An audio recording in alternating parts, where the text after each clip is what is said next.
ধর্মের পরিচয় দাও। 3 নম্বর আমার নাবিয়ুকা, নবীজির পরিচয় দাও। যেই বান্দারা দুনিয়ার জমিনে আমার আল্লাহর হুকুম মানবে না, তারা প্রশ্নের জবাব দিতে পারবে না। এবার আসেন কোন বান্দারা প্রশ্নের জবাব দিতে পারবে?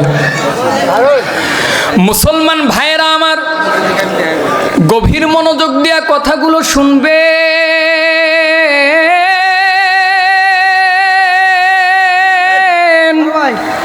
কোন বান্দা আমার আল্লাহর হুকুম মানবে, কোন বান্দা কবরের পরিচয় সুন্দরভাবে দিবে, যেই বান্দা দুনিয়ার জমিনে আমার আল্লাহর হুকুমগুলো ঠিক মতো পালন করবে, ওই বান্দাগুলো যখন কবরের মধ্যে যাইবে,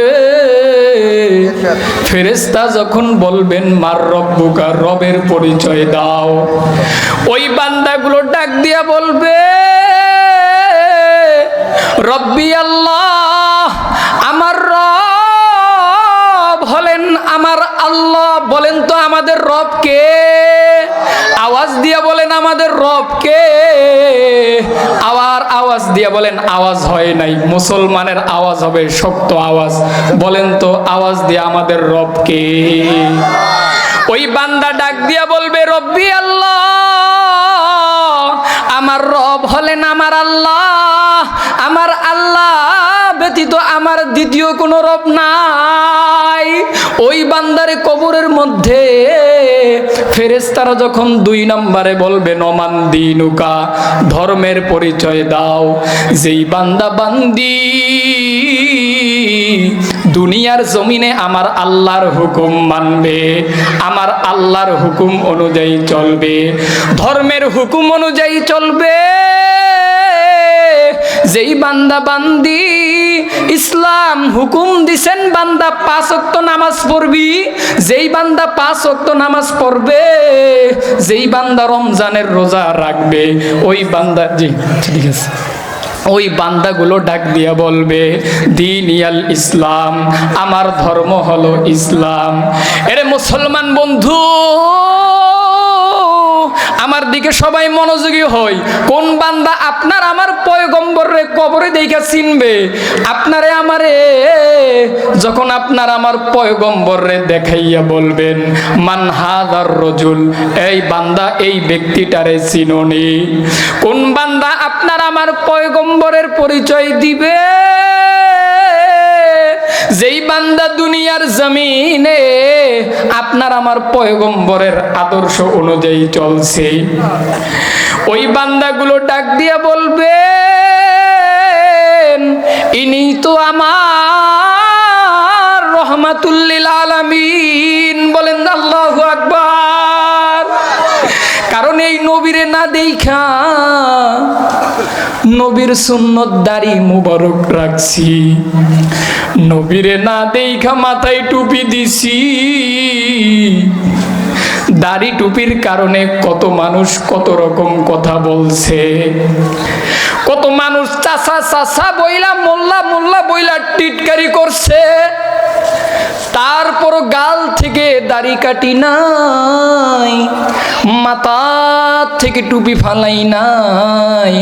আরে আজকে বুঝি সেই নবীরে চিনব না? ইনি তো আমার রহমাতুল লিল আলামিন। বান্দাগুলো যখন প্রশ্নের জবাব ঠিক মতো দিবে, আমার আল্লাহ ডাক দিয়ে বলবে রে ফেরেশতার দল, আমার এই বান্দাগুলারে আর কষ্ট দিবি না, কারণ আমার এই বান্দা বান্দি গুলা দুনিয়ার জমিনে কম কষ্ট করে নাই। এই বান্দাগুলো বড় গরিব ছিল, দিন আইনা দিন খাইছে, রিক্সা চালাইছে, তারপরও এই বান্দা বান্দি গুলা আমি আল্লাহরে কোনোদিন ভুলে নাই। মুয়াজ্জিন 5 ওয়াক্ত নামাজে এলান করছে, বান্দাগুলা শ্রমিক ছিল, গার্মেন্টসে চাকরি করছে, তারপরও 5 ওয়াক্ত নামাজের 1 ওয়াক্ত ছাড়ে নাই। রিক্সা চালাইছে, ভোর রাত্রে তাহাজ্জুদের মুসাল্লায় বৈশা আমি আল্লাহর কাছে ডাক দিয়ে বলছে, মালিক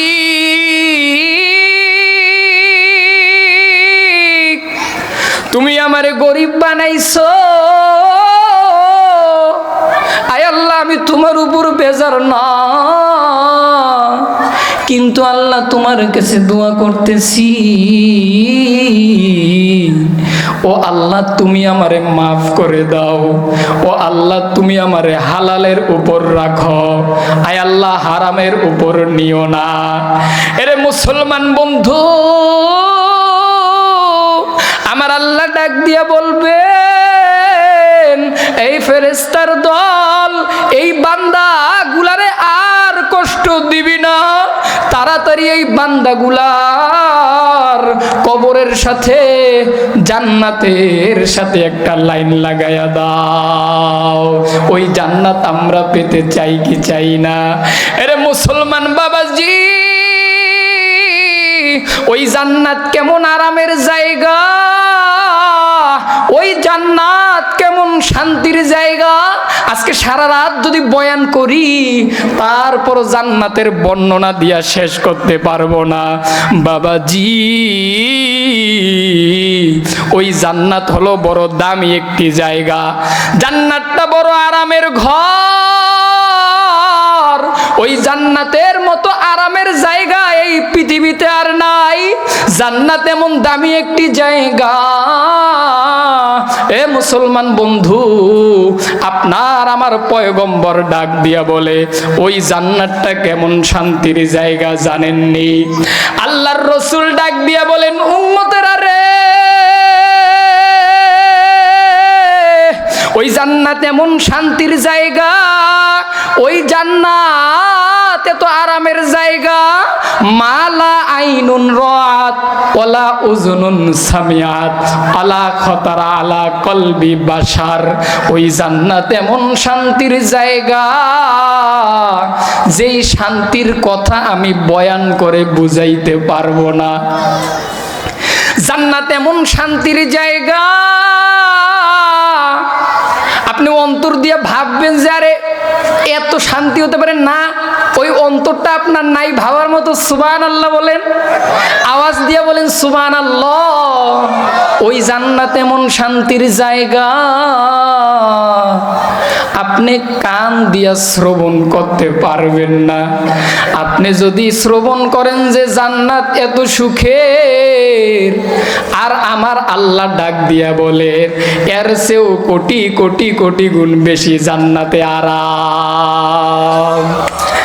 জান্নাতে আপনার যা মন চাইবে আপনি তাই করবেন। ও ভাই, আপনার মনটা চাইছে যে একটা পাখির ভুনা গোশত খাইবেন, আপনি শুধু পরিকল্পনা করবেন, কল্পনা করবেন, ফেরেশতারা আপনার সামনে একটা গ্রিল পাখি বানায়া দিবে। সুবহানাল্লাহ। আপনি একটা জিনিস খাইতে মন চাইবে, সাথে সাথে আপনার কাছে ওই খাওয়ার জিনিসটা চলে আসবে। বাবাজি, ওই জান্নাত নিয়ামত কারা কারা পেতে চান? দুইটা হাত আমার আল্লাহরে দেখায়া দেন। ওই নিয়ামত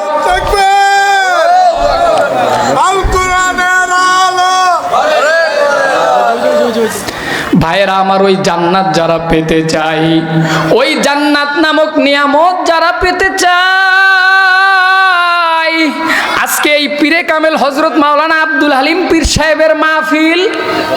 ও বন্ধু, আজকে আপনি আমি মাহফিলের মধ্যে আসছি, এই মাহফিল থেকে আল্লাহর দরবারে তওবা করে যে আর কোনোদিন গুনাহ করব না। আমি প্রথমে একটা কথা আপনাদেরকে বলছিলাম, আমার আল্লাহ বললেন লা তাকুনাতু মির রাহমাতিল্লাহ। আমার আল্লাহ ডাক দিয়ে বললেন, বান্দারে তোমরা আমি আল্লাহর দরবার থেকে নিরাশ হইও না। নিরাশ না হওয়ার মানে কি? ও বান্দা, আল্লাহর দরবারে খাঁটি দিলে তওবা করে নিবেন, কারণ আল্লাহর দরবারে কেউ যদি খাঁটি দিলে তওবা করে নেয়, আল্লাহর রসুল হাদিস শরীফের মধ্যে বলেন, আত্তাইবু মিনাজ যামবি কামাল্লা যামবালা রাসূল হাদিসের মধ্যে বলেন, কোন গুনাহগার বান্দা যখন নিজের গুনার কথা অনুভব করিয়া, স্মরণ করিয়া, ভয় পাইয়া, লজ্জাবোধ করিয়া আল্লাহর দরবারে খাটি দিলে তওবা করে নিবে, আল্লাহর রাসূল বললেন কামাল্লা যামবালা, আল্লাহ তাআলা তার সারা জীবনের গুনাহ মাফ করে দিবে। মুহাদ্দিসিনে কেরাম হাদিসের ব্যাখ্যায় লিখছেন আল্লাহ কেমন মাফ করে দিবেন। মুহাদ্দিসিনে কেরাম বলেন, একটা সন্তান যখন পৃথিবীর জমিনে আসে, সন্তানটা যেমন নিষ্পাপ মাসুম হইয়া জন্ম নেয়, আল্লাহর রাসূল বলেন ওই গুনাহ থেকে তওবা করনেওয়ালা ব্যক্তিরাও ওরকম মাসুম নিষ্পাপ হয়ে যায়। এজন্য মুসলমান ভাইরা আমার, আল্লাহর দরবারে তওবা করবেন আর আমার আল্লাহরে ডাক দিয়ে বলবেন, ও দয়ার মালিক, আল্লাহরে ডাক দিয়া বলবেন। নামাজ যখন পড়েন, নামাজের শেষে আমার আল্লাহরে ডাক দিবেন। যারা পারবেন তাহাজ্জুদের সময় উঠবেন, তাহাজ্জুদের সময় উঠা 2 রাকাত নামাজ আদায় কইরা যায় নামাজের মুসাল্লায় আল্লাহরে ডাক দিয়ে বলবেন, দয়ার মালিক, জীবনে আমি বহু অন্যায় করেছি রে আল্লাহ, আমার গুনার খবর আমার মা জানে না,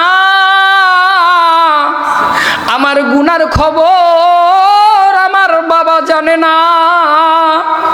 আজকে যদি আমার গুনার খবর মা জানতো, মা বাড়ির মধ্যে জায়গা দিত না। আজকে যদি আমার গুনার খবর আমার আব্বা জানতো, আমার আব্বা বাড়ির মধ্যে জায়গা দিত না। ওগো আল্লাহ, আপনি আমার গুনার খবর যাই না, আয় আল্লাহ, আপনি আমার কোনোদিন নিয়ামত থেকে বঞ্চিত করেন নাই। ওগো আল্লাহ, তোমার কাছে খাটি দিলে তওবা করতেছি, আয় আল্লাহ তুমি আমারে মাফ করে দাও। ও ভাই, কারা কারা তওবা করতে পারবেন? আমাদের কিন্তু সবারই গুনাহ আছে, কথা বলেন ঠিক কিনা? কেউ নাই যে হুজুর আমি বুকে হাত দিয়া বললাম আমার গুনাহ নাই। ও ভাই, সবার কিন্তু গুনাহ আছে। কারা কারা তওবা করতে পারবেন? 2টা হাত আল্লাহর কাছে দেখায়া দেন। ওগো আল্লাহ, দেখো না তাকাইয়া আজকের এই মাহফিলে আমার এই বন্ধুগুলো, আমার এই মুরব্বী বাবারা, আমার এই যুবক ভাইয়েরা, ও আল্লাহ তোমার কাছে তওবা করতেছে রে আল্লাহ, জীবনে গুনাহ করবে না, মা বাবারে কষ্ট দিবে না, নামাজ ছাড়বে না, রোজা ছাড়বে না। আয় আল্লাহ, যাদের উপর যাকাত ফরজ হয়েছে যাকাত দিবে। আয় আল্লাহ, আমার এই সমস্ত ভাইদের হাতগুলোকে কবুল করে নাও, বলেন আমিন। আমার সমস্ত ভাইদের তওবা কবুল করে নাও, বলেন আমিন। ভাইরা আমার শায়েখ সারা বাংলায় আলোড়ন সৃষ্টিকারী বিশিষ্ট ইসলামী চিন্তাবিদ। হয়তো আপনারা এখানে সবাই চিনেন যে আপনাদের ইমাম সাহেব, আপনাদের খতিব সাহেব, কিন্তু হুজুর কিন্তু প্রতিদিন ওয়াজ করে। হ্যাঁ, হুজুর এত ছোট হুজুর না, আমি না হইলাম ছোটোখাটো একটা হুজুর, কিন্তু হুজুর সারা বাংলায় আলোড়ন সৃষ্টিকারী, প্রতিদিন ওয়াজ মাহফিল থাকে, দূরে দূরে যায়, বিভিন্ন জেলায় যায় বাংলাদেশের। হুজুর বসে আছে আমার বড় ভাই হযরত মাওলানা মুফতি ইরশাদ হোসেন সিরাজি দামাত বারাকাতুহুম, তিনাকে বসিয়ে রেখে আমার কথা বলা এটা বেয়াদবি। তো ভাইজান কথা বলবেন ইনশাল্লাহ। আমি ভাইজানের জন্য দোয়া করি, আল্লাহ তাআলা যেন ভাইকে দ্বীনের জন্য কবুল করেন, ভাইয়ের কণ্ঠকে যেন আল্লাহ কবুল করেন। সকলে বলেন আমিন। ভাইয়েরা আমার, আমি 1 মিনিট 2 মিনিটের মধ্যে শেষ করে দিব। আমি যে আয়াতে কারিমা আপনাদের সামনে তিলাওয়াত করেছি, এই আয়াতে আল্লাহ তাআলা 2টা মেসেজ দিয়েছেন। কয়টা মেসেজ? 2টা সবক। আমরা ওয়াজ শুনি কিন্তু বাড়িতে গিয়ে কিছুই মনে রাখতে পারি না। যে হুজুরে কি আমল দিছে আর কিছুই তো মনে নাই, ঠিক কি না কথা বলেন? এজন্য দুইটা সবক নিয়ে বাড়িতে যাবেন। এক নম্বর সবক, আল্লাহ তাআলা সূরা বানী ইসরাঈলের 23 নম্বর আয়াতে আল্লাহ বলেন, ওয়াকাদা রাব্বুকা আল্লাহ তা'বুদু ইল্লা ইয়া। আল্লাহ তাআলা বলতেছেন, নবীজি আমি আল্লাহর চূড়ান্ত সিদ্ধান্ত, বান্দাবান্দিরা কেবলমাত্র শুধুমাত্র আমি আল্লাহর ইবাদত করবে। কার ইবাদত? আওয়াজ দিয়ে বলেন, কার ইবাদত? পৃথিবীতে যতদিন বাঁচবো একজনের ইবাদত করব, তিনি কে? আওয়াজ দিয়ে বলেন, তিনি কে? আল্লাহর ইবাদত। এটা এক নম্বর সবক। কয় নম্বর সবক ভাই? এক নম্বর সবক, আল্লাহর ইবাদত করব, আল্লাহর সাথে কাউকে শরিক করব না, আল্লাহর সাথে শিরিক করব না। তওবার ওয়াজ শুনছেন, কিন্তু একটা কথা শুনেন, কেউ যদি শিরিক করে এটা কিন্তু মাফ হইতো না। এজন্য শিরিক করা যাবে না। কি করা যাবে না? শিরিক করা যাবে না। দুই নম্বর যেই সবক, আমার অনেক যুবক ভাইরা আছে, তোমাদের জন্য সবক ভাই, ওয়াবিল ওয়ালিদাইনি ইহসানা, মা বাবার সাথে ভালো ব্যবহার করতে পারবো তো ইনশাআল্লাহ। আল্লাহ তাআলা সকলকে আমি যে আলোচনাটুকু করলাম, সর্বপ্রথম আমাকে এবং আপনাদেরকে আমল করার তৌফিক দান করেন। সকলে বলেন আমিন। আমি আপনাদের কাছেরই লোক। এই ডিবিএল 1 নম্বর গেট চিনেন না সবাই? ডিবিএল 1 নম্বর গেট আমার মসজিদ, আকবর হোসেন মাস্টার সাহেবের মসজিদের খতিব। আমি সেখানে একটা